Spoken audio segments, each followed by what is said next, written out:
देख लिया। अच्छा एग्जांपल लेते हैं बच्चों इसको समझने के लिए। फर्ज करें आपके पास साल के एंड पे गोदाम में 10,000 यूनिट पड़े हुए हैं। कितने यूनिट पड़े हुए हैं? 10,000। और हर यूनिट 10 रुपए का लिया था। कितने का लिया था? तो टोटल कॉस्ट कितनी हो जाएगी? 1 लाख। ये 1 लाख आपकी फाइनल कॉस्ट है। इस वक्त गोदाम में माल पड़ा हुआ है। गोदाम में माल कितने रुपए का पड़ा हुआ है जी? 1 लाख रुपए का पड़ा हुआ है। 31 दिसंबर की रात है, गोदाम में आपने कंफर्म किया 1 लाख रुपए का माल पड़ा हुआ है। अब ये डेफिनेटली जनवरी में बेचेंगे। जनवरी में तो 1 लाख से ऊपर का ही सेल होगा ना, कि नीचे का सेल होगा?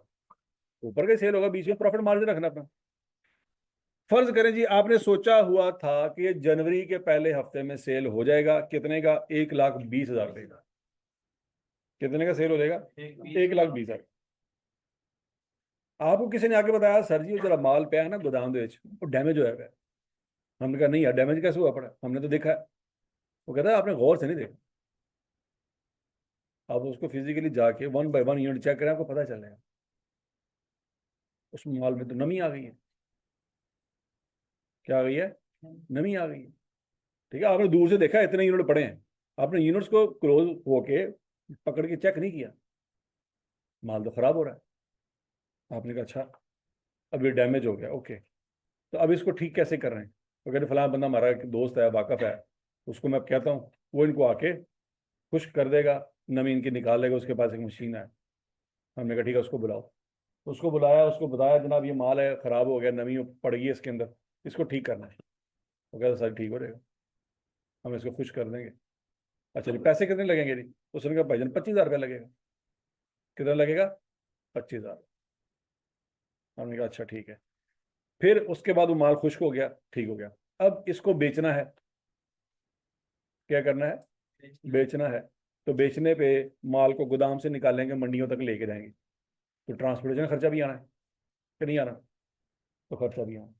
तो जब ये माल सेल हो जाएगा तो आपकी जेब में कितने पैसे आएंगे? लॉजिकली पॉइंट समझ आया? कितने का सेल होगा ये माल? नहीं, माल कितने का सेल होगा? 1,20,000 का सेल होगा। कितने का सेल होगा? 1,20,000 का। फिर क्या हुआ? उस 1,20,000 में से कितने पैसे किसको दिए? रिपेयर करने वाले को कितने पैसे दिए? 25। और फिर और 1,000 रुपये किसको दिया? ट्रांसपोर्टेशन वाले को। आपकी जेब में कितने पैसे आए? 94,000। क्या यहाँ तक की बात में लगी? ये माल था कितने का? 1 लाख का। लेकिन इस माल से टोटल कैश आपकी जेब में आना कितना है? 94,000। अब जरा कॉमन सेंस यूज करो, अल्लाह को हाजिर नाजर जान के जवाब दो कि एक माल जो आपको 1 लाख रुपए का पड़ा था, कितने का पड़ा था? 1 लाख का कैसे पड़ा था? 10,000 यूनिट थे इंटू 10 रुपए के हिसाब से हमने पेमेंट की थी, तो 1 लाख रुपए का माल पड़ा था माजी में। क्योंकि सप्लायर को पेमेंट कर चुके होंगे ना, कि नहीं कर चुके होंगे? कर चुके होंगे। हमें वो माल कितने का पड़ चुका था? 1 लाख का। अब ये माल जब बेचेंगे तो हमारी जेब में पैसे कितने आने हैं? 94,000। कितने आने हैं? 94,000। अब आप बैलेंस शीट बना रहे हैं। क्या बना रहे हैं? Balance sheet. उस वक्त आपको पता है, अंदर खाते आपका जमीर आपको बता रहा है कि ये लिया था 1 लाख रुपए का, लेकिन जब बेचेंगे, बेचने के बाद जो पैसे आने हैं वो कितने आने हैं? 94,000। अब 94,000 आने हैं, आपका जमीर आपको बता रहा है। आप बैलेंस शीट में से इन्वेंट्री को जब लिखने लगोगे तो 1 लाख की लिखोगे कि 94,000 की? 94,000। 1 लाख की नहीं लिख सकते। क्यों? एसेट की डेफिनेशन क्या है? वो चीज जिसका फ्यूचर में, इसका फ्यूचर में फायदा कितना मिलेगा? 94,000। तो अगर 94,000 की बजाय 1 लाख लिखोगे तो आप झूठ बोल रहे हो। आप एसेट को उसकी औकात से बढ़ा के दिखा रहे हो। मेरी बात समझ आ रही? एसेट की औकात कितनी है? 94,000। आप कह रहे हो लाख रुपए का, तो क्या आप सच बोल रहे हो? नहीं, सच नहीं बोल रहे। तो फिर अकाउंटिंग कहती है भाईजान ये जितने का है उतने का लिखो, इससे ज्यादा का लिखोगे तो आप झूठ बोल रहे हो। आप अपनी औकात लोगों को बढ़ा चढ़ा के दिखा रहे हो। तो अगर कल वो औकात साबित ना कर सके तो आपकी बड़ी बेइज्जती हो। नहीं बात सुन। मैं जब आप खानदान में अपने गांव में लोगों को कहते हैं लाहौर दे मेरे बड़े ताल्लुकात हैं, तू टेंशन ना लो, कल को काम पे आ गया मैं आसाम लांगा। ठीक है जी। गांव वाले दिमाग च बह गया वाह वाह जी वाह, 6 महीने गया है मुंडे ने लाहौर, हर बंदे ने ताल्लुकात ने थे। अब थोड़े दिनों बाद फोन आ गया पापा का कि यार वो फलां महल्ले वाले नहीं है, हाँ उन्होंने दादे ਨੂੰ कैंसर हो गया, तेरे ਤੇ ਬੜੀ ਵਾਕਫੀਅਤ ਹੈ ਲਾਹੌਰ ਦੇ ਵਿੱਚ, ਤੇ ਇਹਦਾ ਇਲਾਜ ਤੇ ਕਰਵਾ ਦੇ ਤੇਰੀ ਮਿਹਰਬਾਨੀ। ਸ਼ੌਕਤ ਖਾਨ ਚ ਹੋਏਗਾ ਤੇਰਾ ਵਾਕਫ। ਉਹ ਬਾਤ ਸਮਝ ਆ ਰਹੀ ਕਿ ਨਹੀਂ ਆ ਰਹੀ? ਤੇ ਵੜ ਗਿਆ ਨਾ ਸਾਰਾ ਪਲਾਨ।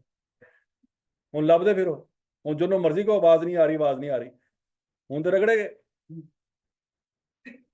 और बात सुन लगी तो उतनी औकात बताओ जितनी कल को आप साबित कर सको, लंबी लंबी नहीं छोड़नी। नहीं बात सुन लगी, ठीक है ना। और बुनू को ਤੁਹਾਡੀ ਮਿਹਰਬਾਨੀ अब्बू ਕਿਸੇ ਦਾ ਤੁਸੀਂ ਉਹ ਹਵਾਲਾ ਨਾ ਲਓ, क्योंकि आपने एक छोड़ी होती है, माँ प्यो साथ दो मिला के छोड़ते हैं कि साढ़े मुंडे ने पूरा लाहौर नहीं पूरा पंजाब संभ्या, मरियो नाजो तो पता ही कख नहीं, सारा कुछ यह कर दिया।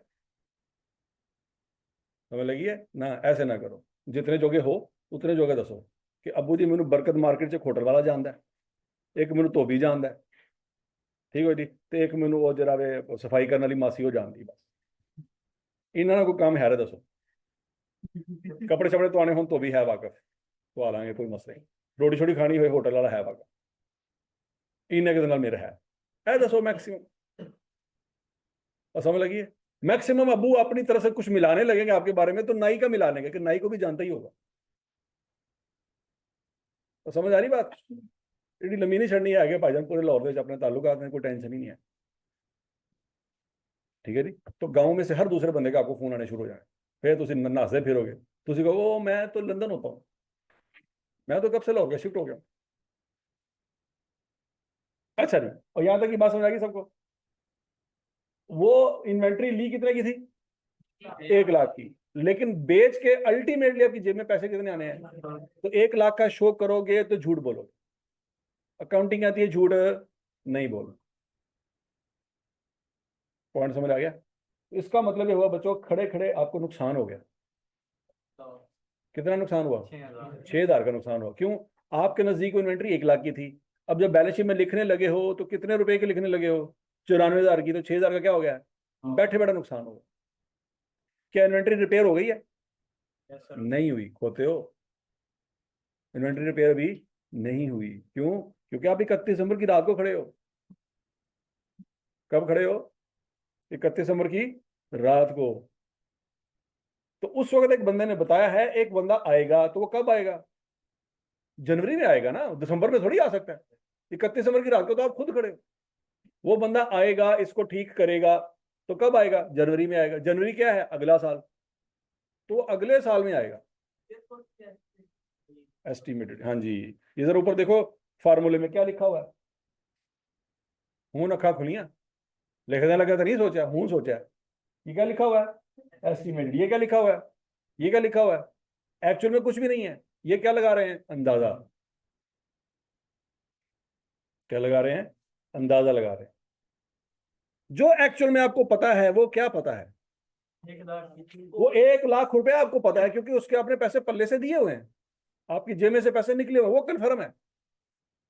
लेकिन ये जो एनआरवी है ये कंफर्म नहीं है। ये 94,000 का अंदाजा है, 93 भी हो सकती है, 95 भी हो सकती है, लेकिन फिलहाल हम एक अंदाजा लगा रहे हैं। हजम, इन्वेंट्री अभी एक्चुअल में रिपेयर नहीं हुई, इन्वेंट्री अभी एक्चुअल में ट्रांसपोर्ट नहीं हुई, इन्वेंट्री अभी एक्चुअल में सेल नहीं हुई। क्यों? कैसे पता लगा? अगर सेल हो गई होती तो गोदाम में क्या कर रही है? अगर इन्वेंट्री सेल हो गई होती तो एक गोदाम में क्या कर? गोदाम में तो वही इन्वेंट्री होती है जो क्या होती है? जो सेल होने से बच जाए। ये डेफिनेशन है इन्वेंट्री की, निकाल के देख लो क्या लिखवाया था मैंने आपको। इन्वेंट्री की डेफिनेशन निकालो। शाबाश शाबाश शाबाश शाबाश शाबाश।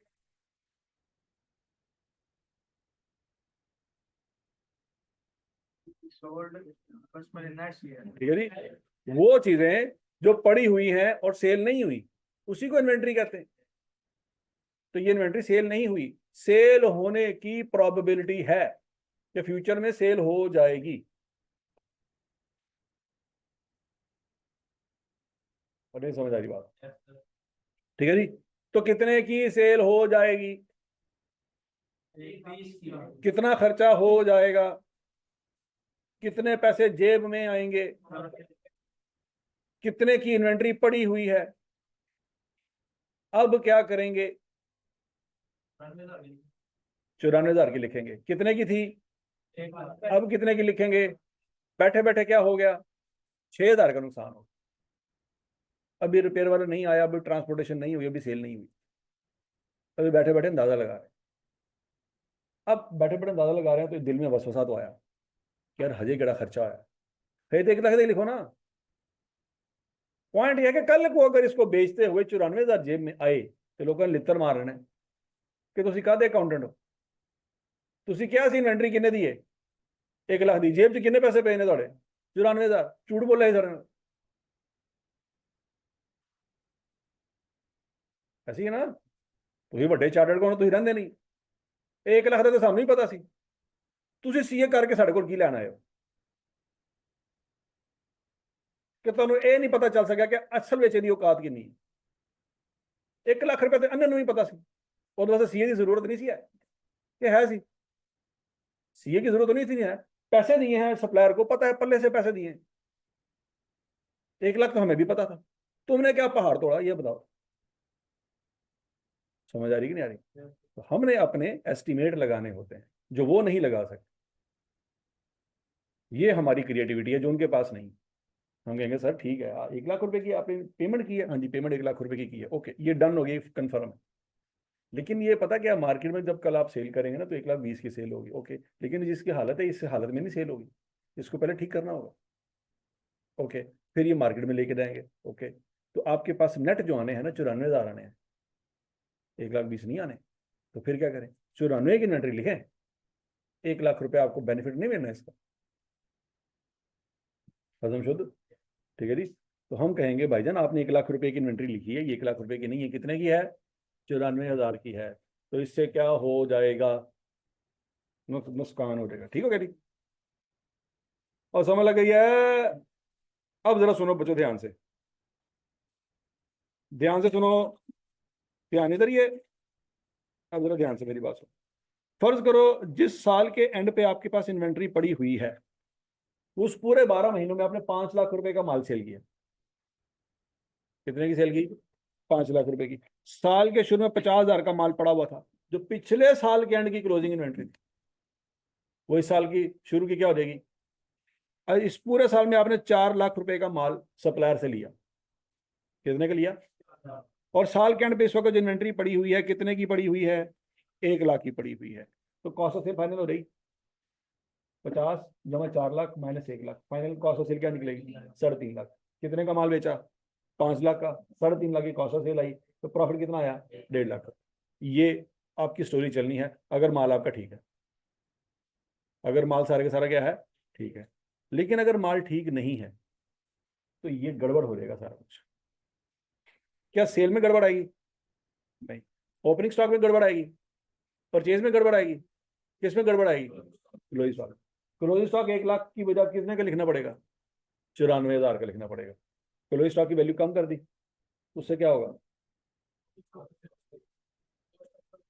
कॉस्ट ऑफ सेल ज्यादा हो जाएगी, और ग्रॉस प्रॉफिट कितने से ग्रॉस प्रॉफिट कम हो जाएगा? 6,000 से। ये 6,000 बेसिकली क्या है? ये वही नुकसान है जो हमने रिकॉर्ड किया। तो बच्चों 6,000 अलहदा से रिकॉर्ड करने की जरूरत नहीं है, बस आप अपने क्लोजिंग स्टॉक को 1 लाख की बजाय क्या कर लो? 94,000 लिख लो, ऑटोमेटिकली 6,000 का नुकसान रिकॉर्ड हो चुका है। क्या ये बात समझ आ रही है? 6,000 का नुकसान अलहदा से रिकॉर्ड करने की जरूरत नहीं है, जस्ट 1 लाख की जगह क्या लिख लो? 94,000, ऑटोमेटिकली क्या हो जाएगा? लॉस रिकॉर्ड हो जाएगा। कैसे? ये देखो 5 लाख सेम सेम लिखा हुआ, ये 50,000 भी सेम है, ये 4 लाख भी सेम है। मैंने बस क्या किया, 1 लाख की बजाय 94,000 लिख दिया। तो मेरी कॉस्ट ऑफ सेल पहले कितनी थी, अब कितनी है? तो मेरा ग्रॉस प्रॉफिट पहले कितना था, अब कितना है? क्या 6,000 का नुकसान ऑटोमेटिकली रिकॉर्ड हो गया? Automatically record. मुझे 6,000 की अलग से एंट्री पास करने की जरूरत है।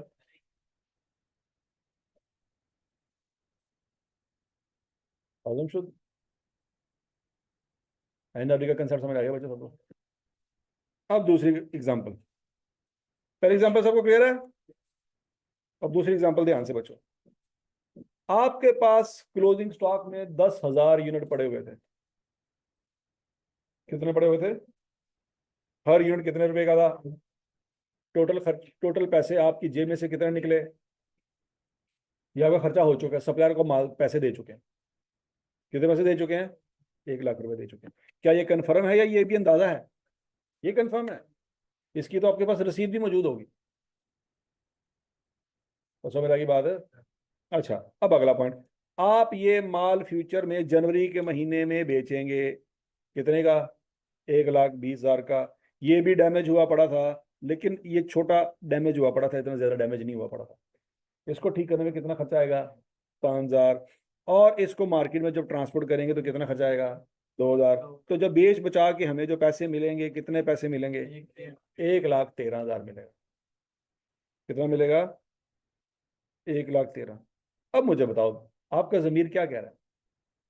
13,000 का प्रॉफिट आ रहा है ऊपर इसलिए वो कॉस्ट इन्वेंटरी को कितनी इन्वेंट्री की कॉस्ट है? 1,00,000। बेच के जेब में कितने पैसे आने हैं? 1,13,000। बैलेंस शीट में जब इन्वेंट्री लिखे तो कितने की लिखे? आवाज नहीं आई।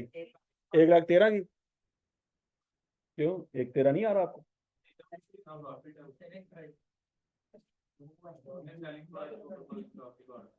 अब 1,13,000 का क्यों ना लिखें? पहले भी तो यही कर रहे थे, जो बेच के पैसे आएंगे वो लिखेंगे। तो अब 1,13,000 का क्यों ना लिखें? पहले भी तो एस्टिमेट था। अब बच्चों जरा सुनो, 1 मिनट के लिए, 1 मिनट के लिए सुनो, 1 मिनट के लिए सुनो। फर्ज करो बच्चों, आप 1,13,000 का लिख देते हैं। सेल आपकी कितनी है? 5,00,000। Opening stock 50,000। Purchases 4,00,000। Closing stock 1,13,000 का लिख दिया।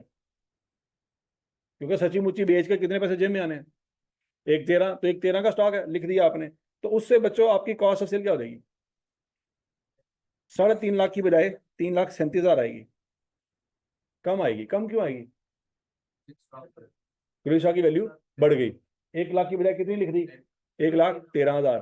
तो क्लोजिंग की वैल्यू बढ़ गई। उसकी वजह से क्या हुआ? Cost of sale. तो ग्रॉस प्रॉफिट बच्चों क्या हुआ?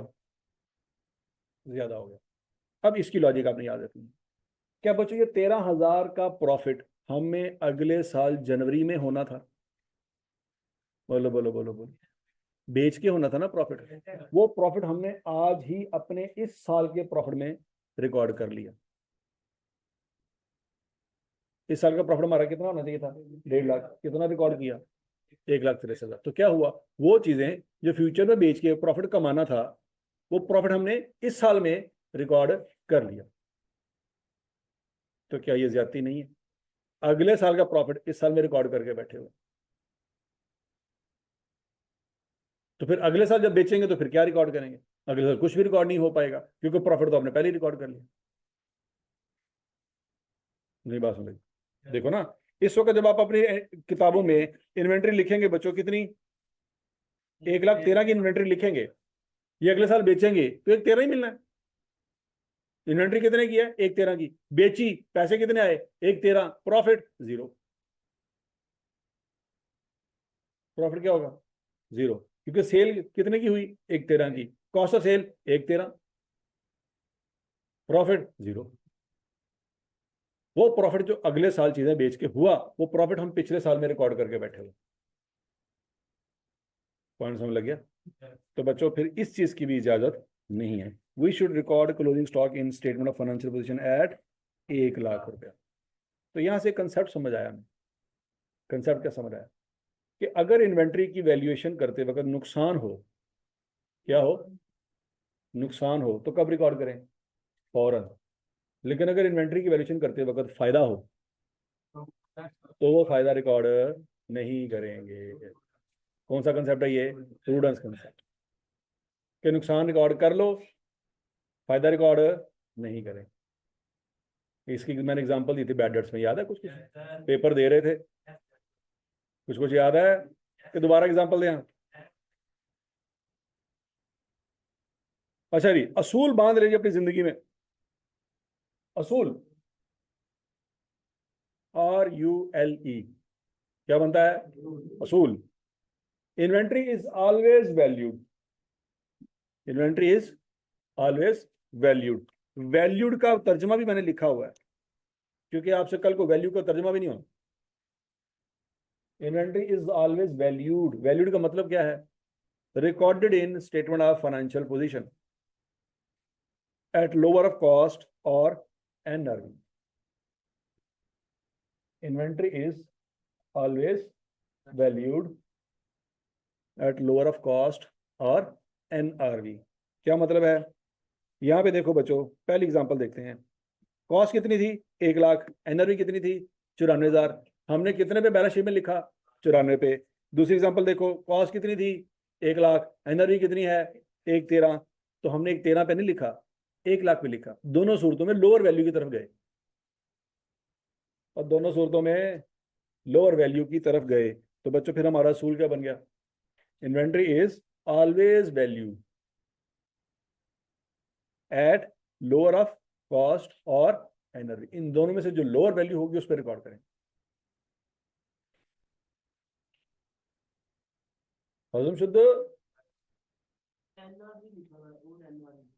हाँ तो की लिखा? हाँ, कहना क्या चाहते हो?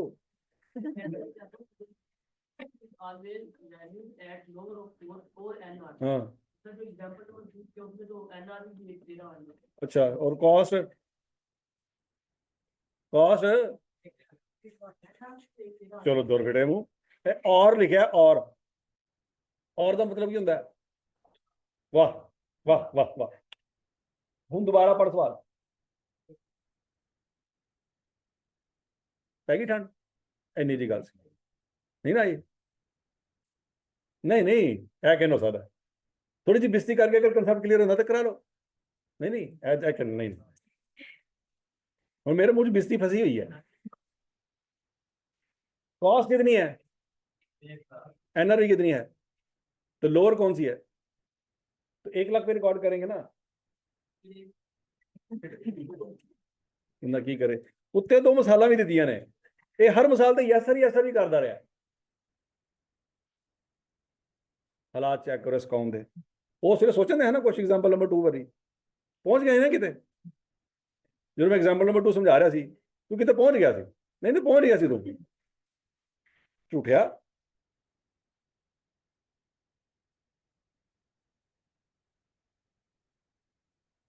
और समझ लगी NRV?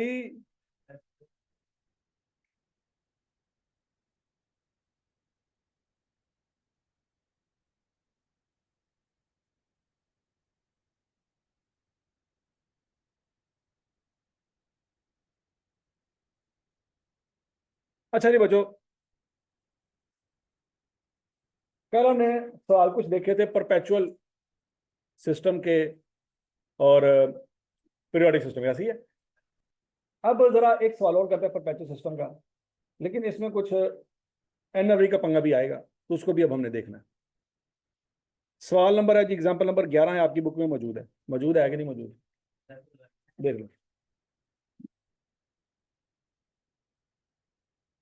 अब भाई की अपनी हरकत चेक करो। ये सवाल उसने दिया है 6 जनवरी को क्या हुआ? परचेज। ओपनिंग स्टॉक की तो उसने बात ही नहीं की। ओपनिंग स्टॉक की उसने बात नहीं की। 6 जनवरी को पहली चीज बता रहा है वो। क्या ये पहला साल है? कहीं लिखा हुआ है कि ये पहला साल है? नहीं लिखा हुआ। तो फिर ओपनिंग स्टॉक इधर गया नीचे। वो पहली वैल्यू कहां पे रिकॉर्ड करता है? एंड पे जाके। हरकत समझ आ रही है थी? नहीं समझ आ रही?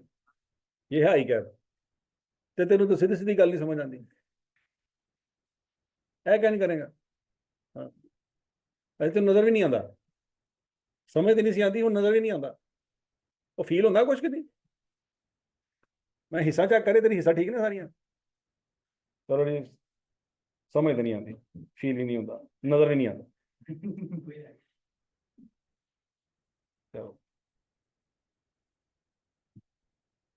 अच्छा जी, तो बच्चों इसका मतलब है बच्चे वही अच्छे जो शुरू से लेके एंड तक पहले सवाल समझें, पढ़ें, और फिर उसके बाद आइडिया लगाएं कि यार अब मैंने वर्किंग में करना क्या।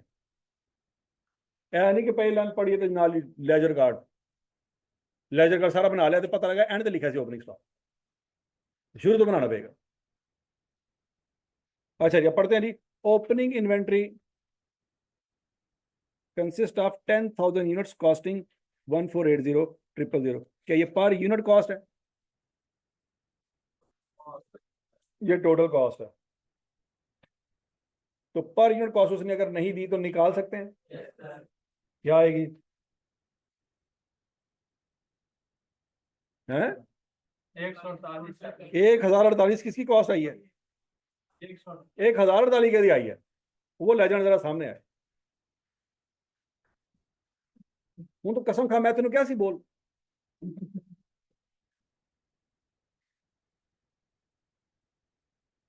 समझ लगी? खरबूजे को लेकर खरबूजा, जिद नाल तो बैठा है वो वलीउल्ला है, अपना असर रसूख खिला रहा है। हाँ जी, 10,000 यूनिट है जी बच्चों, हर यूनिट 148 रुपए का है, तो टोटल उसकी वैल्यू क्या हो जाएगी? 1480,000। Closing inventory includes 1200 unit found damage, NRV का पॉइंट आ गया, during stock taking. NRV of the damage and the good units are 120 and 200 per unit respectively. 120 क्या है और 200 क्या है? 120 का 3 और 120 120 क्या है और 200 क्या है? पढ़ लो अंग्रेजी अंग्रेजी। सर 120 डैमेज में है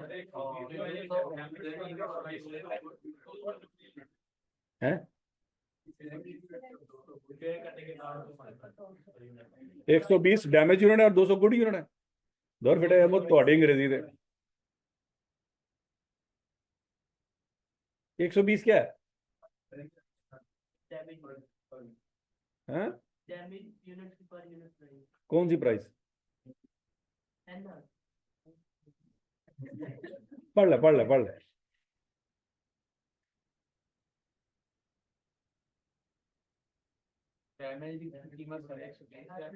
अंग्रेजी अंग्रेजी टाइम लग रहा है।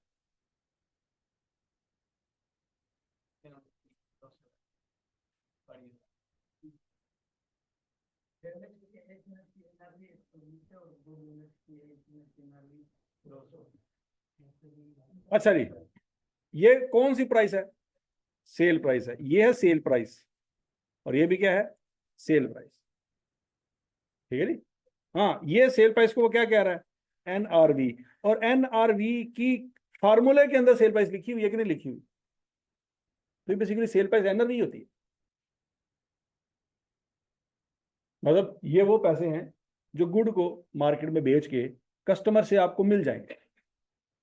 डैमेज यूनिट बेचेंगे कितने रुपए मिल जाएंगे, और गुड यूनिट बेचेंगे तो ये सेल प्राइस दे रहा है कि कॉस्ट प्राइस दे रहा है? ये सेल प्राइस दे रहा है। QP uses perpetual inventory method to record the inventory। perpetual inventory method है, हमने पढ़ा हुआ है बच्चों, perpetual inventory है। हालांकि यहाँ पे सिस्टम होना चाहिए था, वर्ड क्या होना चाहिए था, लेकिन हम आई कैप की इस गुस्ताखी को माफ करते हैं। भाई आई कैप है, हम माफ करेंगे तो कल को वो भी, ठीक है ना? तो बच्चों हालांकि ये सिस्टम है लेकिन उसने मेथड लिखा, ठीक है जाने दो कोई मसला। अब परपेचुअल सिस्टम है और हमें पता है अगर फाइफो मेथड हुआ तो परपेचुअल की तरह कार्ड बनाने की जरूरत नहीं है, हमारे पास एक शॉर्टकट है। बात समझ आ रही कि नहीं आ रही? लेकिन अगर वेटेड एवरेज हुआ तो फिर कार्ड बनाए बगैर चारा कोई नहीं है। ठीक है जी, अब हम देखते हैं क्या लिखा हुआ। Compute the value of closing inventory using weighted average and FIFO. तो फाइफो का जुगाड़ तो हमारे पास है, लेकिन वेटेड एवरेज का हमारे पास कोई जुगाड़ नहीं। हमें स्टॉक कार्ड बनाना ही पड़ेगा अगर हम वेटेड एवरेज को सामने रख के सवाल सॉल्व कर रहे हैं। चलो जी, पहले हम वेटेड एवरेज से करते हैं सवाल। स्टॉक कार्ड बनाना पड़ेगा, बनाओ जी।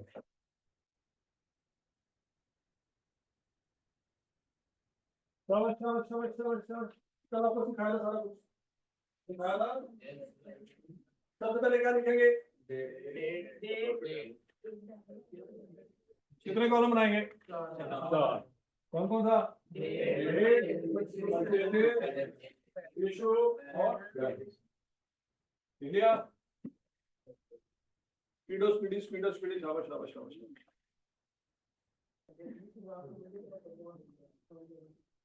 शाबाश शाबाश शाबाश। वैल्यू फाइनल कर दिया।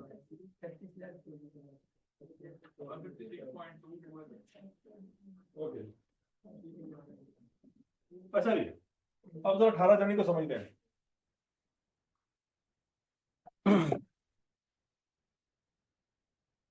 अब बच्चों 18 जनवरी को जरा बहस करते हैं थोड़ी सी, क्या हुआ। परचेज रिटर्न से क्या मुराद है? हमने माल वापस किया है, किसको? जिससे खरीदा था। अब जिससे जिस रेट पे खरीदा था उसी रेट पे वापस करेंगे, या अपना जो रेट निकाल के बैठे हैं उस पे वापस करेंगे? तसल्ली से सोच लो, कॉमन सेंस की बात करनी है। हमने कर दिया ना, उन्होंने भूल गया। वो सप्लायर है, क्यों पागल है, और वो भी कारोबार करने बैठा है, उन्होंने भी अकाउंटेंट रखा है, चार्टर्ड अकाउंटेंट। तो तेरा बिल ही निकला तो दूसरी गल है, क्योंकि मैं भी पागल तू भी पागल, तो तेरी मेहरबानी यार की मेरा रेट इस्तेमाल कर, अगली बारी मैं तेरा रेट इस्तेमाल कर, ऐसे होगा? नहीं, उसने जिस रेट पे आपको माल दिया था उसी रेट पे वो आपसे वापस लेगा। तो बच्चों ये जो परचेज रिटर्न हो रही हैं किस रेट पे हो रही हैं? इसका मतलब है ये इस बंदे से परचेज ली थी 6 जनवरी वाले में। क्यों? क्योंकि वो वाला रेट उस वक्त 150 था। शुद्ध, तो यहां तक की बात नहीं लगी। परचेज रिटर्न स्टॉक में से, बैलेंस में से माइनस होंगी कि प्लस होंगी? माइनस होंगी। क्यों बोला? स्टॉक कम हो रहा है। और ये परचेज में से माइनस करें कि इशू में से माइनस करें? परचेज में से माइनस करें, इशू में से माइनस नहीं करें। नहीं लॉजिक समझ आ रही? परचेज रिटर्न किस में से माइनस किया करते हैं? परचेज में से माइनस किया करते हैं। तो बच्चों परचेज में से ही माइनस करेंगे। किस रेट पे? अपने वाला रेट जो निकाल के बैठे हुए हैं? नहीं, उसके वाला रेट, क्योंकि उसने अपने रेट पे माल हमसे वापस लेना। वो ये कह सकता है कि यार 150.22 के हिसाब से मुझे दे दो, नहीं। हम कहेंगे हमारा रेट ये निकला है, तो कहेगा भाईजन मैं की करा, मेरे को किस रेट दिला के गए सी, तो वापस ही मैं, बात खत्म।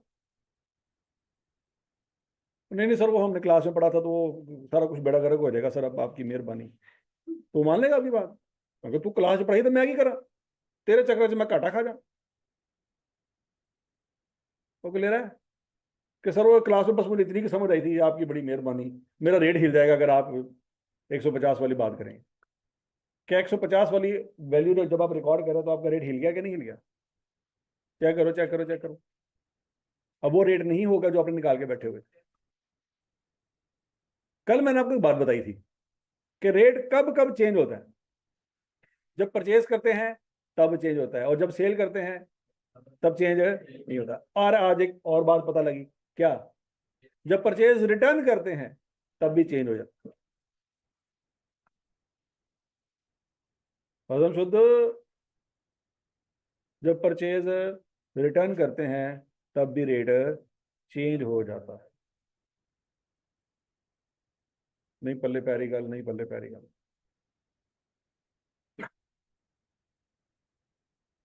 तो बताएं जी, 18 जनवरी की ट्रांजैक्शन रिकॉर्ड करने के बाद अब आपका रिवाइज्ड रेट क्या निकला है? 156.547। हजम है? हाँ जी हाँ जी।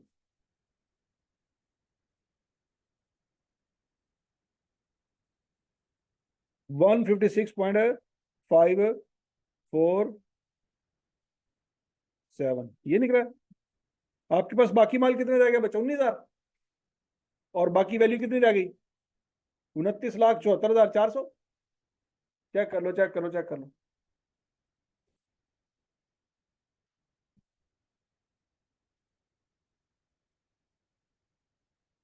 19,000 का माल रह गया, 29,74,400 की वैल्यू रह गई। ये वैल्यू कन्फर्म है, माल कन्फर्म है। तो बच्चों 156.547 आ रहा आंसर, ऐसी है। अगर आप इस तीसरे डिजिट को राउंड ऑफ करेंगे तो फिर यहाँ पे क्या लिखना पड़ेगा आपको? 156.55 लिखना पड़ेगा अगर तीसरे डिजिट को राउंड ऑफ किया तो। कि 156.54 लिखना है।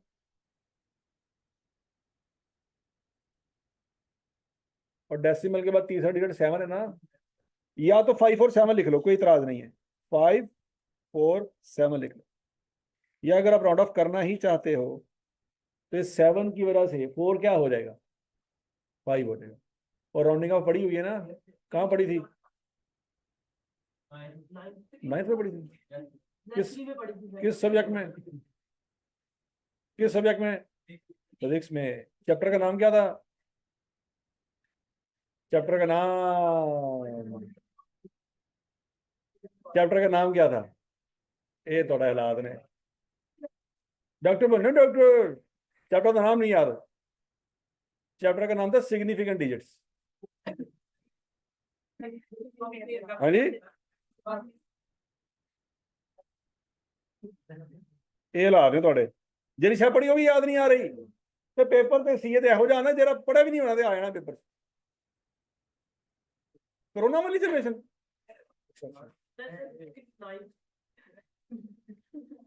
सिर्फ 9th कोरोना वाली है। वो तो तू जरा डिटेल ना सोच, तेरी पिछली सारी क्लासा कोरोना वाली ने। वो तो कोरोना नहीं सी हुंदा, मसाइल कोरोना वाले सी। तू हर सिलेबस स्मार्ट सिलेबस करके पढ़िया। ते गवर्नमेंट ਨੂੰ ਬਾਅਦ ਚੋਂ ਪਤਾ ਲੱਗਾ, ਤੈਨੂੰ ਪਹਿਲੇ ਪਤਾ ਸੀ ਕਿ ਮੈਂ ਤਾਂ ਭਾਈ ਸਮਾਰਟ ਸਿਲੇਬਸ ਫਾਲੋ ਕਰਦਾ।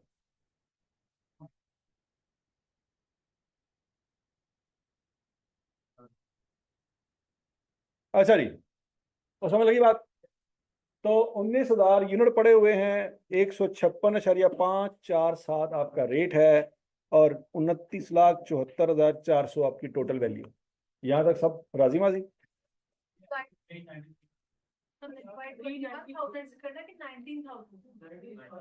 19 से करना ना, बाकी माल कितना रह गया?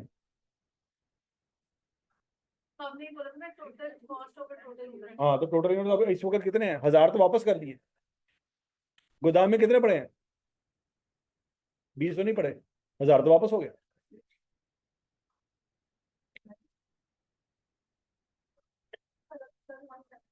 एक 172 आ रहा है, जरा पूरे महीने च नहीं आ रहा है। अल्लाह माफ करे, तोबा तोबा तोबा। ये अल्लाह उन्होंने मरीजा नू, तेरा ही इंसाफ है, ए डॉक्टर नहीं बन सकी।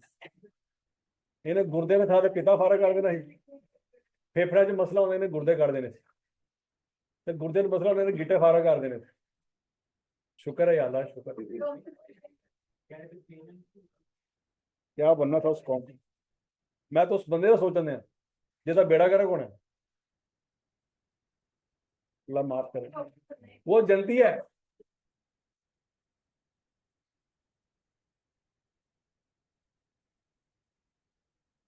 हाँ जी। ओ 156.547 क्लियर है सबको? सब राजी माजी हैं? आपकी कैलकुलेशन किस तरह से डिफरेंट आ रही है मुझे बताओ जरा। दोनों की कॉस्ट ऐड की। ऐड क्यों की? कॉस्ट ऐड क्यों की बंदा करे कसम है इस कौम का। एक खवातीन दी कैलकुलेशन ने चेक कर लो तुम अपनी। तुम्हारा माल भी मेरा माल, मेरा तो मेरा है ही। ठीक है, बच जाओ, इसमें अक्ल वालों के लिए निशानियां हैं।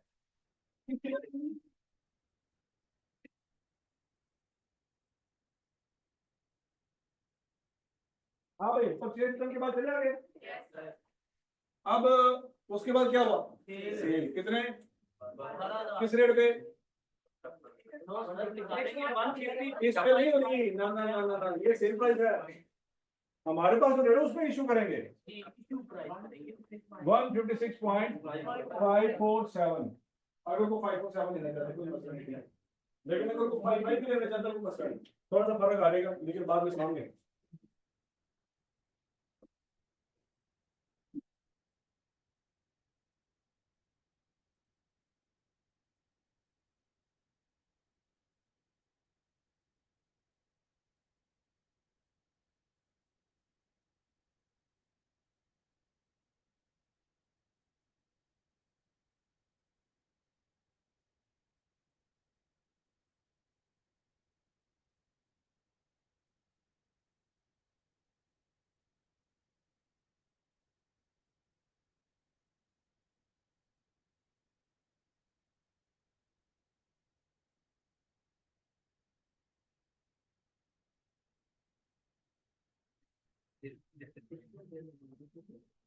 तो 25 जनवरी वाली रिकॉर्डिंग हो गई है, अब उसके बाद एक नया स्टेप आ रहा है, ये भी पहले नहीं था।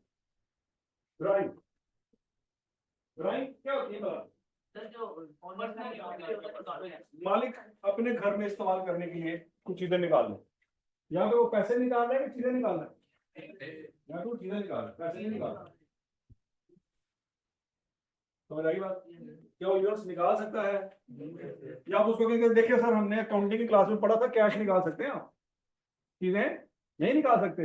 मैंने कहा पुत्र मैं तीनों तो कर सकता, तू टाइम टाइम फारग हो, तो सही तरह क्लास नहीं पढ़ी है, तो समझ आ रही बात? अगर मेरा बिजनेस में जो मर्जी करा तो मैं तीनों कर दा, ठीक है जी? तो मालिक की मर्जी है, वो गुड्स उठा के घर ले जाए, कोई टेंशन है? कोई टेंशन नहीं है। आपने एंट्री समझनी है, उसने आपकी बात नहीं समझनी, उसको समझा सकते हो अपनी बात? नहीं समझा सकते, ठीक है? उन्होंने कहा मैं थोड़ा इंटरव्यू करके तुम रखा, तुसी मैनू नहीं रखा, तो लिहाजा शाबाश, मैं चीज़ों लेके जा रहा कार, जो खा सकते हो खा लो, तो आप कुछ नहीं खा सकते। आप क्या करेंगे? एंट्री सोचेंगे, एंट्री की करनी। हाँ जी, चीजें उठा के घर ले गया, क्या डेबिट करें क्या क्रेडिट करें? डेबिट होगी, लेकिन क्रेडिट क्या करें? कैश, कैश तो नहीं लेके गया, क्या क्रेडिट करेंगे? परचेज को क्रेडिट।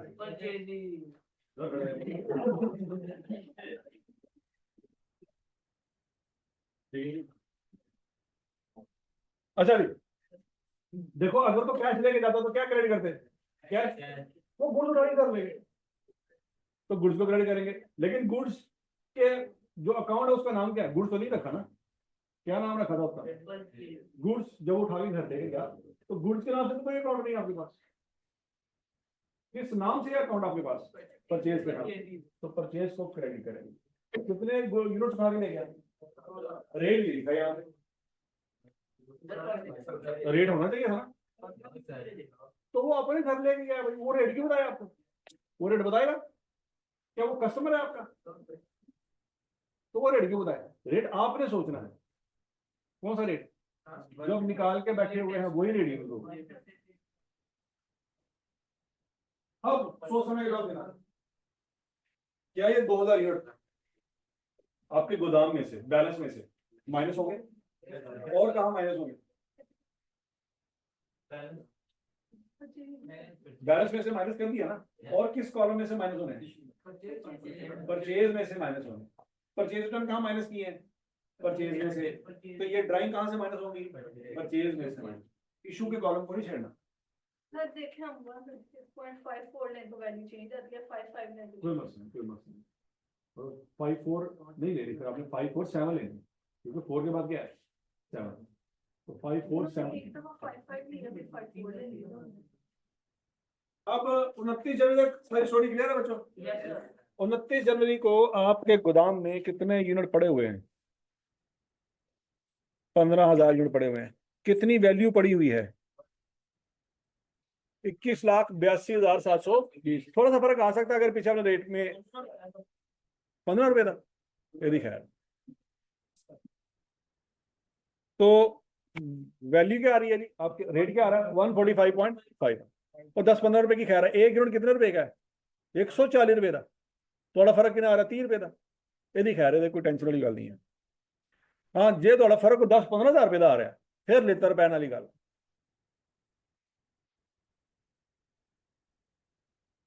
और यहाँ तक की बात समझ आ गई। 15,000 यूनिट है, 21,82,720 रुपए का माल है, रेट निकलता है 145.51। यहां तक सब राजी माजी। अब उसके बाद बच्चों क्या हुआ, ये क्या लिखा हुआ है, क्या मतलब है इसका उर्दू में, क्या मतलब क्या हुआ है? चोरी हुई है। क्या हुई है? चोरी हुई है। क्या ये चीज कंप्यूटर को पता चल गई थी? नहीं पता चली।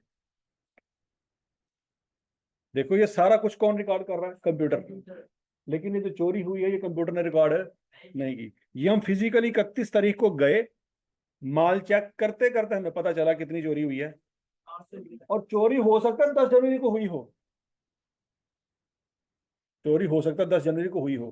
क्यों? क्योंकि कंप्यूटर को कौन सा चोर जाते जाते बता गए हैं कि तेरी मेहरबानी सिस्टम अपडेट कर ले, और CFA तो चार्टर्ड अकाउंटेंट आया हुआ है, वो ना बेचारा परेशान होए, वो अपना बेली है, मैं तो नहीं कर सकिया तो मैं चोरी वाले पासे आ गया, वो करके बैठा है, वो दी नौकरी ना कितने खतरे च पैरे। तो क्या चोर जाते जाते आपको हेल्प करके जाएगा? नहीं बात सुनेगी। ठीक है जी। उन्होंने कहना वो तो जरा CFA जरा CFE तो पढ़ा होया है ना, वो बेचारा तो परचेज रिटर्न परचेज जमा करके बैठा है, और हालात ही डे माड़े ने, चोरी उन्हें कितों रिकॉर्ड करनी। तो समझ लगी बात है? तो अब मसला ये है कि ये चीज हमें कब पता चलेगी? 31 तारीख को जब हमने जाके फिजिकली गोदाम खोल के देखा हो, कंप्यूटर के बाद पता नहीं चली। अब हमने चोरी भी रिकॉर्ड करनी। अब चोरी से मुराद ये है बच्चों, हमारे मुताबिक गोदाम में कितना माल पड़ा हुआ है? 15,000 पड़ा हुआ है, ये कंप्यूटर के मुताबिक है। किसके मुताबिक है? लेकिन फिजिकली कितना पड़ा हुआ है? 14,200 पड़ा हुआ है। कितना पड़ा हुआ है? 14,200 पड़ा हुआ है। अब 800 यूनिट माइनस करें कि ना करें? अगर नहीं करते तो फिर क्या होगा?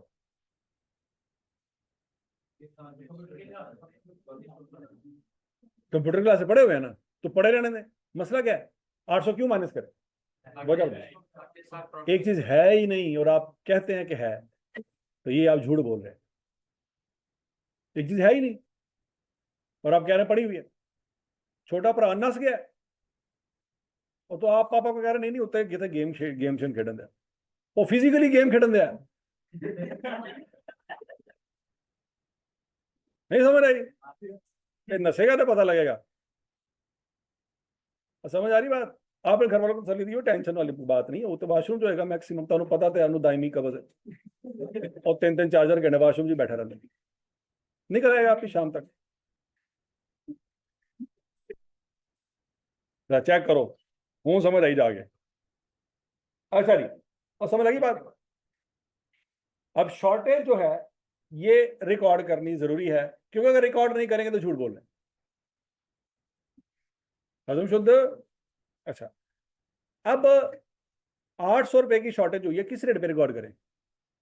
इस वक्त जो रेट है आपके पास मौजूद है उसी पे रिकॉर्ड करेंगे, और तो ऑप्शन ही कोई नहीं आपके पास। तो 800 यूनिट इंटू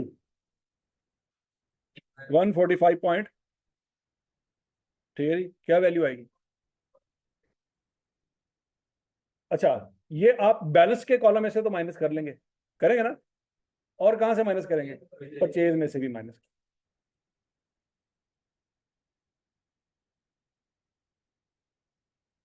हजम शुद्ध के खत्म शुद्ध? हाँ? अरे तो रमजान आना है, रमजान भी सोचो तुम इस वेले बेहोश हो गए। 1122 की गड्डी बाहर खलोती होएगी तो क्लास होएगी, ठीक है जी। लाशें जा रही होंगी यहाँ से बारी बारी, ये इन ग्लूकोज की कमी हो गई, इन्हों हार्ट अटैक होने वाला सी, इन्हें 8 पैरा रोजा रखा सी, ये तो वैसे ही चला गया।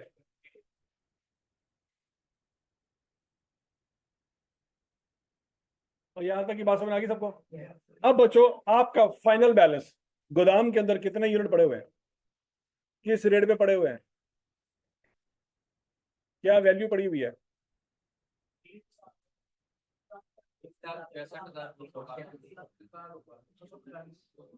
हाँ जी, अच्छा जी, एक और चीज मुझे बताओ, अब जरा मुझे दोबारा बताओ, किस किस सिचुएशन की वजह से रेट चेंज हुआ और किस किस सिचुएशन की वजह से चेंज नहीं हुआ? परचेज की वजह से रेट चेंज हुआ, और परचेज रिटर्न की वजह से रेट चेंज हुआ, और ड्राइंग की वजह से रेट चेंज हुआ? नहीं, ड्राइंग की वजह से चेंज हुआ रेट? ड्राइंग की वजह से चेंज नहीं हुआ। और शॉर्टर की वजह से रेट चेंज हुआ? नहीं हुआ। तो किस की वजह से रेट चेंज हुआ? परचेज, परचेज रिटर्न, बस। किस की वजह से रेट चेंज नहीं हुआ? सेल की वजह से, ड्राइंग की वजह से, शॉर्टेज की वजह से रेट चेंज है। अच्छा, यहाँ पे बच्चों एक और चीज भी आ सकती थी जो अभी नहीं आई, सेल रिटर्न। अगर वो चीज भी आती तो उससे भी पता चल जाता कि रेट चेंज होगा या नहीं होगा। ठीक है जी, वो चीज यहाँ पे मिसिंग है पर। अच्छा जी, अब जरा सोच समझ के, इस वक्त कंप्यूटर और हमारे मुताबिक, दोनों के मुताबिक, हमने कंप्यूटर का रिकॉर्ड ठीक कर दिया, कंप्यूटर के मुताबिक भी हमारे मुताबिक भी, फिजिकली कितने यूनिट पड़े हुए हैं? 14,200 यूनिट पड़े हुए। किस रेट में पड़े हुए हैं? कितनी वैल्यू बनती है? ये 20,86,000, 66,000, चलो 300 समथिंग जो भी है, ये वैल्यू है। क्या ये एनआरवी है? ये एनआरवी तो नहीं है। ये क्या है? खोतिया कुलोई साहब तो है। कुलोई साहब के आगे दो मसले हैं ना, क्या ये एनआरवी है कि नहीं है? ये एनआरवी नहीं है, फिर ये क्या है? पता नहीं क्या है। और ये क्या है? इसका कोई नाम तो होगा। ये जो मुझे अमाउंट बता रहे हो 14 लाख समथिंग जो भी है, इसका एक नाम होगा अंग्रेजी में। ये सेलिंग प्राइस है? सेलिंग प्राइस तो नहीं है। ये क्या है? कॉस्ट है। कैसे पता चला? ये वो पैसे हैं जो हमने पे किए होंगे कि नहीं किए होंगे। कैसे पता लगा? ये जब हमने परचेज की थी तो ये पैसे हमने पे किए थे कि नहीं किए थे? तो ये हमने अपनी जेब में से पैसे निकाल के रखे होंगे, उसको दिए होंगे सप्लायर। तो ये क्या चीज़ बनती है? आवाज़ नहीं आई। कॉस्ट होगी। कॉस्ट होगी हमारी फाइनल। क्या चीज़ फाइनल हो गई है? अब अगला स्यापा ये है कि ये जो 14,200 यूनिट हैं, ये सारे के सारे ठीक हैं या इनमें से कुछ खराब भी हुए हैं? खराब भी हुए हैं। वो कैसे पता चला? नीचे बताया हुआ उसने, closing inventory includes 1,200 unit found damage. अब जो 1,200 यूनिट हैं वो गोदाम के अंदर पड़े हुए हैं या वो चोरी शुदा हैं? पड़े हुए हैं। तो पड़े हुए हैं तो काउंट में भी आए होंगे, लेकिन 800 यूनिट काउंटिंग में आए होंगे? नहीं आए होंगे। क्यों? क्योंकि वो पड़े नहीं हुए। वो बोलो तो सही।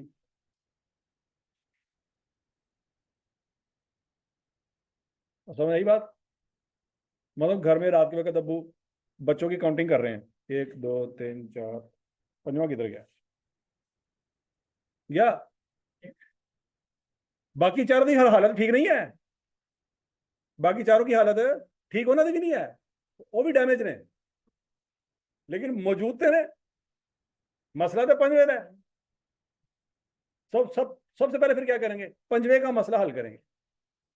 पंजवे का मसला हल कर लिया, हूँ बाकी चारों के बारे में सोचना है कि यार ये भी कानून आ सकता है, इन्हों का भी कोई बंदोबस्त करो। नहीं समझ आ रही? तो बंदोबस्त क्या किया जाएगा? है मतलब हथी नसाया जाएगा। हद होगी थोड़े वाली। क्या बंदोबस्त, मुनासिब बंदोबस्त क्या होना चाहिए? है उन्होंने जंजीरा ना बनया जाए। यही बात ते वड्डी उते वाइट मटन ठीक हो गया जी। वो तो तू मौलियत हत्या चढ़िया नहीं है, उन्हें तीनों भी हलाल कर देना। आओ बैठो मगर हो गए, वो ऐसे इंतजार च है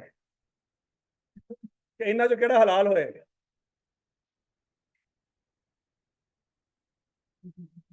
ठीक हो गया। अच्छा जी, अब बच्चों 31 जनवरी की रात को जो यूनिट चोरी हुए थे वो तो रिकॉर्ड कर लिए, अब जो डैमेज हुए हैं अब उसका स्यापा देखना। देखो आपके पास 14,200 यूनिट बच गए हैं, फिजिकल भी मौजूद है, कंप्यूटर के हिसाब से भी 14,200 मौजूद है। अब उनकी हालत को देखना है कि हालत कैसी है। 14,200 में से कितने यूनिट खराब हैं? 1,200 यूनिट खराब हैं। तो कितने ठीक हैं? 13,000 यूनिट ठीक। तो यहां तक की बात सुन लगी। 14,200 के दो टोटे करेंगे। कितने टोटे करेंगे? दो टोटे करेंगे। ये देखो बच्चों, 14,200 के किए दो टोटे, एक टोटा 13,000 वाला और एक टोटा 1,200 वाला। अब याद रखना बच्चों, 13,000 यूनिट और 1,200 यूनिट हमने कभी किसी जमाने में सप्लायर से लिए थे। तो सप्लायर के पॉइंट ऑफ व्यू से ये दोनों यूनिट का रेट सेम है, क्योंकि दोनों का पैसे दिए थे। नहीं समझ आ रही? तो बच्चों इसकी कॉस्ट भी 145 है, तो इसकी कॉस्ट भी क्या है? अब कॉमन सेंस यूज करो। अगर ये यूनिट हमारे पास पड़े पड़े खराब ना होते, सप्लायर की तरफ से आते ही खराब होते, तो क्या वो हमारे होते? हम सबसे पहले उसका क्या करते? उसको वापस कर देते। तो अगर ये हम उसको वापस नहीं कर रहे, अपने पास रख रहे हैं, तो क्या मतलब है? ये हमसे खराब हुए हैं। मतलब इतने अक्लमंद तो, इतने बेवकूफ तो नहीं ना हो सकते कि वो सप्लायर की तरफ से आए ही खराब थे, तो हमारे पास क्या पड़ रहे हैं, इसको वापस करो। ये वापस किया था कि नहीं किया था? तो वो भी वापस कर देते। हजम शुद्ध। तो ये अगर उसको वापस नहीं कर रहे थे, इसका मतलब है कि वो उससे खराब नहीं हुए थे, वो हमारे पास पड़े पड़े खराब हुए। तो बच्चों अगर उसके पास से आते हुए खराब नहीं हुए थे, तो उसके पास से जब आ रहे थे तब दोनों ठीक थे। दोनों क्या थे? तो उसने दोनों का सेम रेट लगाया होगा ना। ऊपर वाले भी 145 के और नीचे वाले भी, क्योंकि उसकी पेमेंट हमने उतनी की होगी। मेरी बात समझ आ रही?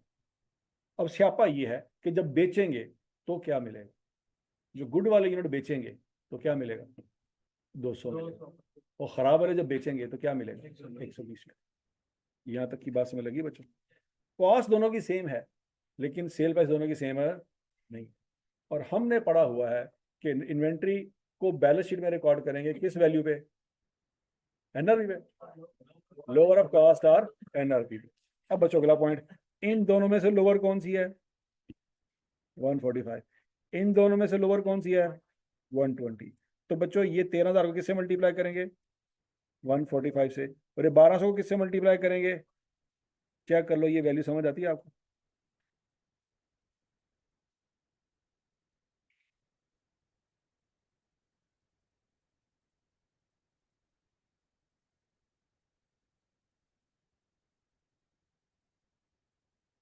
हजम शुद्ध।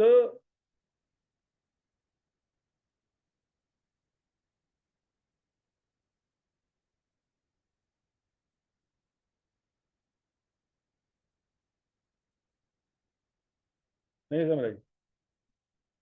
नहीं ना?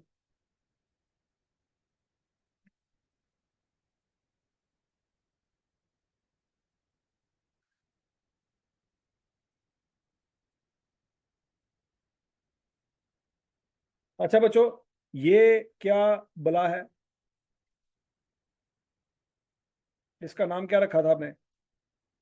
कॉस्ट। और ये क्या बला है? क्या ये 20,35,630 एनआरवी है? नहीं, ये लोअर ऑफ कॉस्ट और एनआरवी है। कैसे पता लगा? क्योंकि ये कॉस्ट है, ये एनआरवी है। ऊपर वाली वैल्यू क्या है? कॉस्ट। नीचे वाली वैल्यू क्या है? एनआरवी। हमने दोनों को इकट्ठा कर लिया, तो लोअर ऑफ कॉस्ट और एनआरवी। नहीं समझ आई?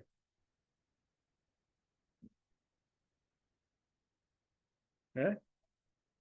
और का मतलब क्या है? या फिर वही गल है। दोबारा देख लो, दोबारा देख लो। हमने इन 13,000 यूनिट को 145 पे रिकॉर्ड किया या 200 पे? या का वर्ड आएगा कि और का वर्ड आएगा? बोलता नहीं। इस 13,000 को मल्टीप्लाई किसे किया है? 200 से क्यों नहीं किया? तो 200 और 145 में से क्या चूज किया? क्यों 200 से क्यों नहीं किया? बड़ी है। तो हम उसको अंग्रेजी में यही कहेंगे ना, लोअर ऑफ कॉस्ट और एनआरई के एंड एनआरई। ठंड पे आ गई? हालात चेक करो, मैं अंग्रेजी पढ़ाने हैं, अकाउंटिंग तो मगर रहेगी पीछे।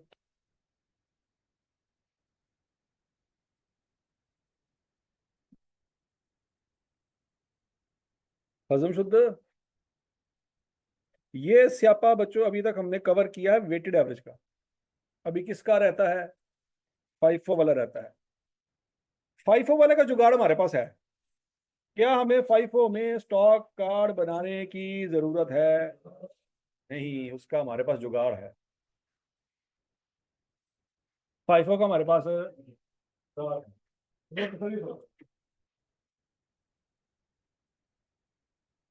अब इस वक्त फिजिकली हमारे पास गोदाम में कितने यूनिट पड़े हुए? 14,200। फाइफो के मुताबिक भी 14,200 पड़े हुए। 800 यूनिट चोरी हो चुके हैं कि नहीं हो चुके? क्या 14,200 की जो वैल्यू आप मुझे बता रहे हो उसमें से 800 यूनिट चोरी हो चुके हैं या उसके अंदर पड़े हुए हैं? वो चोरी, तो चोरी वाली स्टोरी अब नहीं आपने डिस्कस करनी, क्योंकि जो 14,200 है वो चोरी होने के बाद के पड़े हैं, उसके अंदर 800 यूनिट शामिल है, वो निकाल चुके हैं। तो जब 14,200 यूनिट की कॉस्ट निकालने लगे होंगे तो चोरी की बात नहीं होगी। चोरी की बात है। अब हम यही सोचना ना कि फाइफो के मुताबिक अगर ये 14,200 यूनिट पड़े हुए हैं तो ये कहां से आए होंगे? लास्ट परचेज में से आए होंगे। लास्ट परचेज कौन सी है? तो 10,000 आए होंगे। बाकी कितने बच गए? कितने बच गए? वो कहां से आए होंगे? ऊपर वाली परचेज से, 16 जनवरी परचेज से। और वो किस रेट पे आए होंगे? 160। तो बच्चों 10,000 को किससे मल्टीप्लाई करेंगे? 140 और बाकी 4,200 किससे मल्टीप्लाई करेंगे? 108 तो से। कॉस्ट तो फाइनल होगी आपके पास, कि नहीं होगी? कर लो जरा जल्दी करो। क्या इसके लिए स्टॉक आउट बनाने की जरूरत थी? इसके लिए स्टॉक आउट बनाने की जरूरत नहीं थी। किसकी जरूरत थी? वेटेड मेथड की जरूरत थी। सर बेटे यार उसके लिए सर जरूरत थी स्टॉक आउट की, इसके लिए नहीं है।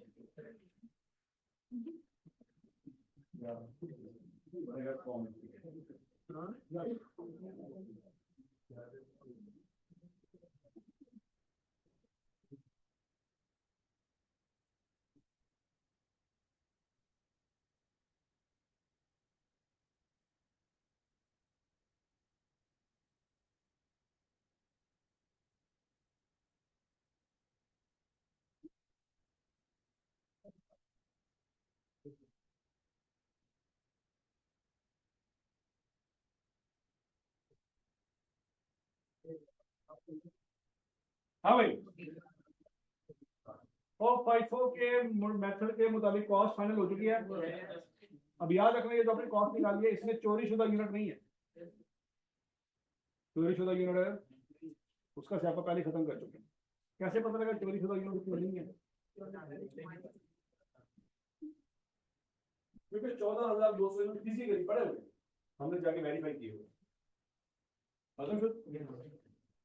अच्छा जी, तो ये भी पता लगा मुझे 10,000 कौन से वाले और 4,200 कौन से वाले, कन्फर्म हो गया। अब इन यूनिट्स की कॉस्ट आपके पास फाइनल हो गई है। क्या चीज फाइनल हो गई है? कॉस्ट कितनी निकाली आपने? 20,72,000। क्या ये कॉस्ट उठा के बैलेंस शीट में लिख दें? क्या ये कॉस्ट उठा के बैलेंस शीट में लिख दें? नहीं लिख सकते। क्यों नहीं लिख सकते?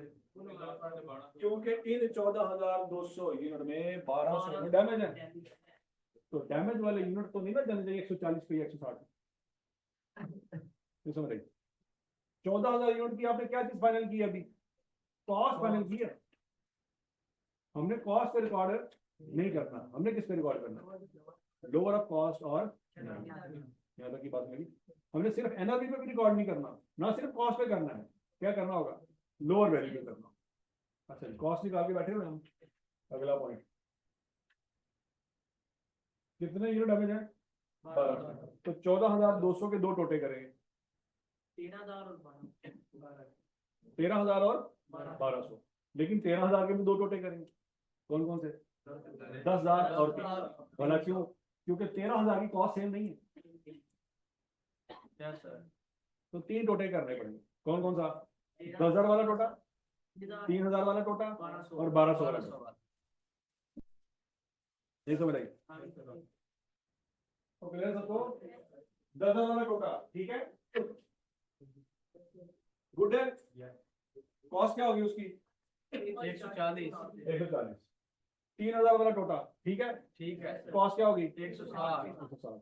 1200 वाला ठीक टोटा, खराब है। इसकी कॉस्ट क्या होगी? पहले कॉस्ट 120। बस जवाब दे मुझे 160। की बढ़ेगा इसको। अच्छा, अब इस बातों बातों में ना एक चीज हम ओवरलुक कर रहे हैं, अगर हमने डिटेल में नहीं सोचा। हमें कैसे पता चला कि वो 1200 यूनिट इसी में से खराब है? वो इसमें से भी तो हो सकते हैं, 140 वाले भी तो खराब हो सकते हैं। हमने जो टोटे किए 10,000, 3,000 और 1200, तो 1200 तो इस खाते में चले गए ना, बस लगेगी नहीं लगेगी? अब वैसे कॉमन सेंस भी यूज करो। नॉर्मली होता है कि जब गोदाम में माल आता है ना, तो जो माल पहले आया होता है वो नीचे पड़ा होता है, और जो माल बाद में आता है वो ऊपर पड़ा होता है। तो फिसता कौन सा है? तो जो पहले पड़ा था वो नीचे पड़ा हुआ था, उसके डैमेज होने की प्रोबेबिलिटी ज्यादा होती। नहीं समझा? कहा तो पहला बच्चा पैदा होया गया, रगड़े तो लगे पूरी जिंदगी, छोटा याशियां कर रहे हैं, बड़ा दही भी लैके आ रहा है, दूध भी लैके आ रहा है, धनिया भी लैके आ रहा है, मार भी खा रहे हैं, छोटे को पुछते ही नहीं। इसलिए फिर बड़ा बेटा एक दिन रात के 3 बजे उठ के छोटे को जायदाद सॉर्ट आउट कर देता। ऐसे ही ना, वही प्लान किया है ना? नहीं तो तुझा सोचा है, ये शक्ल तो लिखा है, तो प्लान तो फुल करके बैठा है। ये तो सर ने पब्लिकली डिस्क्लोज करता पड़ गया। वो तो कहता मैं ही छोटा, मेरे कदम निकाली होगी है। और समझ लगी बात की? अच्छा जी बच्चों, तो यही बात है कि यहाँ पे हम ये प्रॉबिलिटी ले रहे हैं, एग्जैक्ट हमें नहीं पता, हो सकता है कि डैमेज हो गए, नहीं पता। लेकिन चूंकि आई आपने बताया नहीं कि कौन से वाले डैमेज हुए हैं, हम अपनी अजम्पशन पे चलेंगे। हमारी अजम्पशन के मुताबिक ये वाले यूनिट डैमेज होने की प्रॉबिलिटी है। देखा ना, गिरे हुई बात करती पड़ी। तुम थोड़ा ऊपर करके बैठे तो गिरे और थल्ले भी स्टैंड। अच्छा जी, अच्छा लगी बात? तो बच्चों यहाँ पे हम 3 टोटे करेंगे, 10,000 वाला, 3,000 वाला और 1200 वाला। 1200 वाला की कॉस्ट 160, 3,000 वाले की कॉस्ट 160, 10,000 वाले की कॉस्ट 140। अच्छा जी, कॉस्ट कॉलम लिखिए बच्चों आपने। अब आपने लिखना है एनर्जी का कॉलम। 10,000 यूनिट की एनर्जी 200, 3,000 यूनिट की एनर्जी 200, 1200 यूनिट की एनर्जी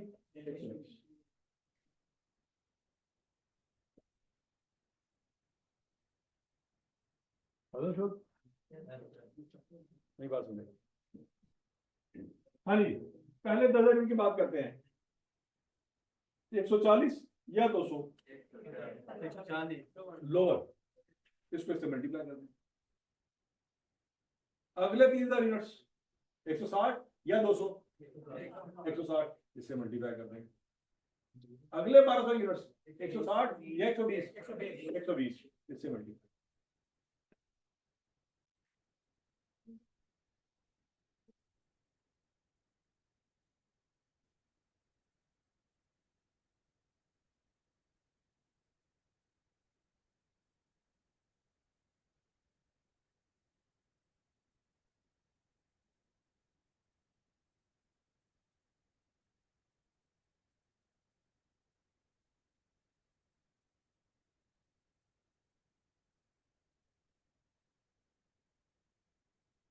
अब बच्चों आपने 14,200 यूनिट की कॉस्ट निकाली हुई थी, क्या निकाली हुई थी? कितनी निकाली हुई थी?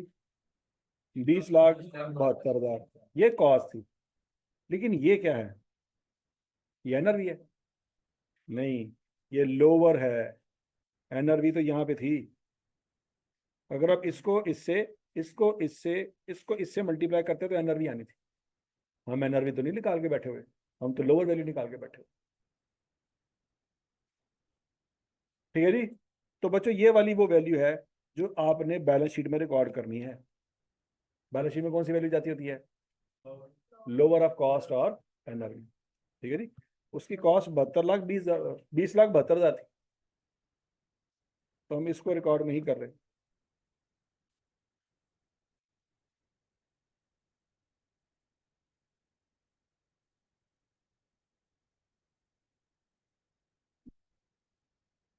हाँ जी बच्चों, अगर सवाल में परचेज रिटर्न आ जाए क्या करेंगे, समझ आ गई है? अगर सवाल में ड्राइंग आ जाए क्या करेंगे, समझ आ गई है? अगर सवाल में यूनिट चोरी हो जाए तो क्या करेंगे, बात समझ आ गई है? अगर सवाल में कुछ यूनिट डैमेज हो जाए तो क्या करेंगे, बात समझ आ गई कि नहीं समझ आई? सर ये जो आपने लास्ट में 160 रेट लगाया, हाँ जी, हाँ जी। परचेजेस तो हमारे पास 6 जनवरी को भी थी ना? फर्स्ट इन फर्स्ट आउट, जो यूनिट बचे होंगे वो पुरानी ही परचेज में से बचे होंगे। नहीं, पहले ओपनिंग स्टॉक था ना 10,000, सेल हो गया होगा। उसके बाद एक 15,000 आए। फर्स्ट इन फर्स्ट आउट का उर्दू में तर्जमा करें, करें ना? क्या मतलब है? तो जो ओपनिंग स्टॉक है वो सेल हो चुका होगा कि पड़ा हुआ है? तो फिर तो 10,000 ओपनिंग में से एक मिनट, 10,000 ओपनिंग स्टॉक स्टॉक था, सेल हो गया। अच्छा, फिर उसके बाद 15,000 था, 8 गया, 7 तो पड़ा ना, कहाँ पड़ा है? 12 गया। तो बाद में ये सेल नहीं हुई 12,000? ये 12,000 की सेल नहीं हुई? ये किधर रिकॉर्ड किया आपने? इसमें कौन से यूनिट गए? ठोस। एक सेल देखी है तो जनाब सवाल, दूसरी देखी नहीं। ये सारे के सारे यूनिट सेल हो गए कि नहीं हो गए? और कुछ तो बोले हैं। वेरी गुड, शाबाश। बहुत मुश्किल से, बहुत मुश्किल से माना जाता है कि हाँ सर मैंने ओवरलुक कर दिया। हाँ जी। के अंदर जो पहले नीचे वाला जो पुराना स्टॉक होता है वो नीचे पड़ा होता है, हाँ, ऊपर नया ऊपर होता है। हाँ, जब बेचते हैं तो ऊपर वाला बेचते होंगे ना, तो वो फाइफो के अंदर खड़ा मेगा से पता चलेगा कि ये पुराना किसी का हाँ बिल्कुल, बात आपकी बहुत बहुत अच्छी बात की आपने। देखो, एक बंदा आया वो कहता मुझे आईफोन 13 चाहिए, तो यह थोड़ी कहेंगे यार 13 मार कर 14 लाया उत्ते पे सर लांच आसानी है। वो कहेगा भाईजान मेरे को पैसे ही मैंने इन्ने पैसे ने 14 दे दो मैनू तो कोई इतराज नहीं, तो वो दे देंगे। वो थल्लों भावे कबर च कटना पे उन्होंने, आईफोन 13 ही कट के देंगे। समझ आ गई बात? और जी, ये छोटे छोटे कीड़े होते हैं, मारने होते हैं जरूरी। और कोई है मसला? और बोलो तो सही।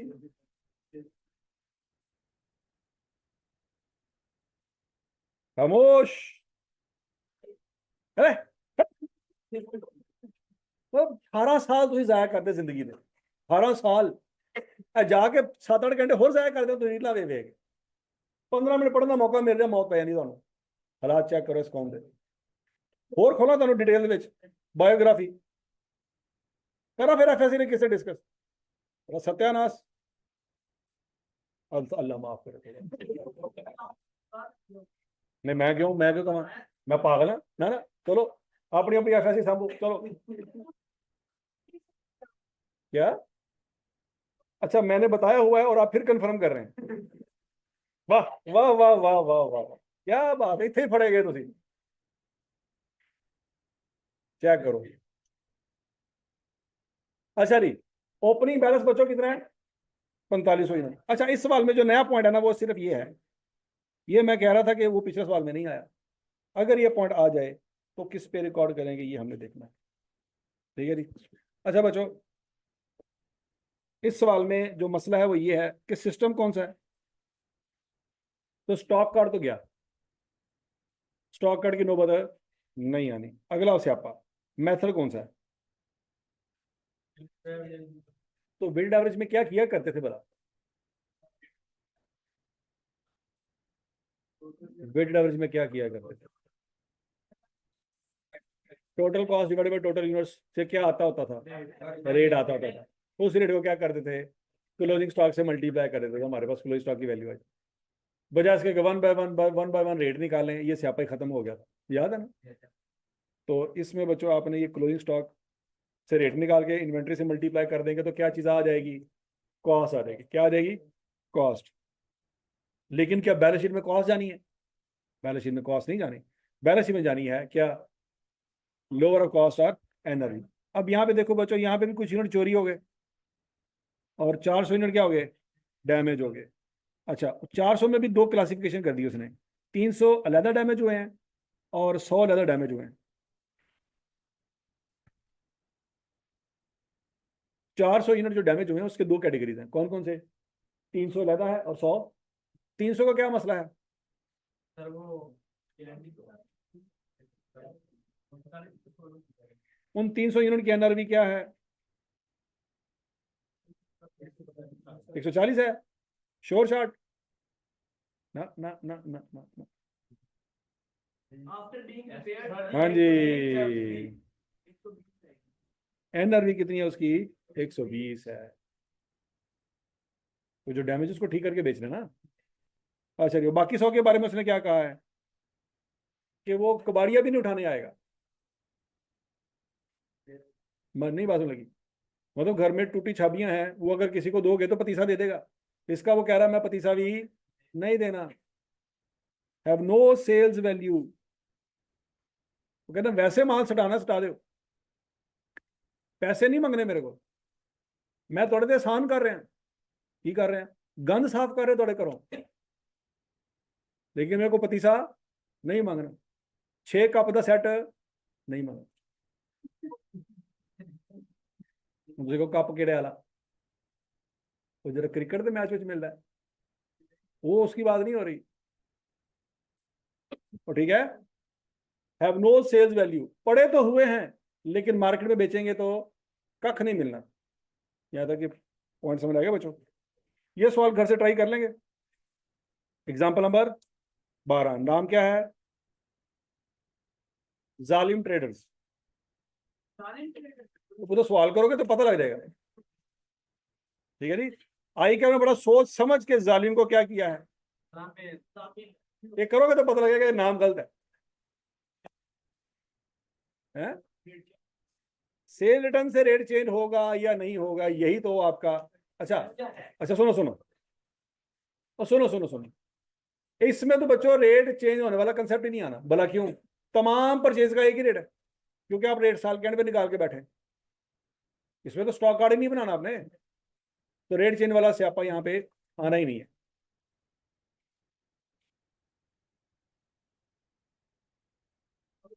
अमीर हमजा, डैमेज यूनिट को पहले क्यों नहीं लिखा है? कहाँ नहीं लिखा है? मुझे जरा बताओ क्या कहना चाह रहे हो?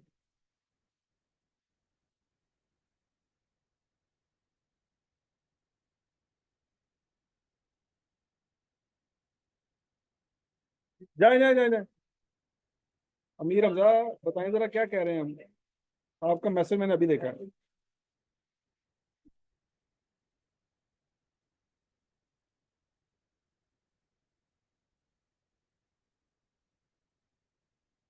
अच्छा, कोई मसला नहीं है बच्चों, आप डैमेज यूनिट को ऊपर लिख लो, कोई टेंशन की बात नहीं है। डैमेज यूनिट को ऊपर लिख लो, क्या उससे आपकी ये वाली वैल्यू है ये चेंज हो जाएगी? अगर आप ऊपर भी लिख लेते हो तो उससे क्या आपकी आने वाला आंसर चेंज हो जाएगा? नहीं, रेट आपका देखो 160 ही रहना है। ये 1200 यूनिट पुराने होंगे जो डैमेज हुए होंगे, तो पुराने यूनिट पे जो रेट है, पुराने यूनिट पे रेट 160 ही लाना है।